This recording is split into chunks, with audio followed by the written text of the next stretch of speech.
మీరు సోషల్ మీడియాలో ఏది చూసినా ఎవరూ గమనించడం లేదనుకుంటున్నారా? అయితే ఈ వార్త మీకోసమే. తెలంగాణలో చైల్డ్ పోర్న్ వీడియోలు చూసిన 25 మందిని cyber security bureau red handed గా పట్టుకుంది. ఇందులో ఒక ప్రభుత్వ ఉద్యోగి కూడా ఉండడం గమనార్హం. National centre for missing and exploited children ఇచ్చిన సైబర్ టిప్ లైన్ రిపోర్ట్స్ ఆధారంగా పోలీసులు చేసిన దాడుల్లో హైదరాబాద్ లో 15 మంది, వరంగల్ లో 3, నిజామాబాద్ లో 2, మొత్తం రాష్ట్ర వ్యాప్తంగా అరెస్టులు జరిగాయి.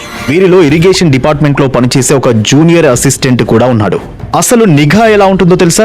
గుర్తుంచుకోండి, ఇంటర్నెట్ లో మీరు చైల్డ్ అబ్యూస్ కంటెంట్ ను సెర్చ్ చేసినా, డౌన్లోడ్ చేసినా లేదా ఇతరులకు షేర్ చేసినా టెక్నాలజీ సాయంతో పోలీసులు వెంటనే గుర్తిస్తారు. ఇలాంటి వీడియోలను చూడడం కేవలం తప్పు మాత్రమే కాదు, సెక్షన్ 67B ఐటీ యాక్ట్ ప్రకారం ఇది తీవ్రమైన నేరం. జైలు శిక్షతో పాటు భారీ జరిమానా కూడా తప్పదు. పోలీసులు వీరిని కేవలం అరెస్ట్ చేయడమే కాకుండా కౌన్సిలింగ్ కూడా ఇస్తున్నారు. ఇంటర్నెట్ ను బాధ్యతాయుతంగా వాడండి. ఇలాంటి కంటెంట్ మీకు ఎక్కడైనా కనిపిస్తే వెంటనే 1930కి కాల్ చేయండి లేదా cybercrime.gov.in లో రిపోర్ట్ చేయండి.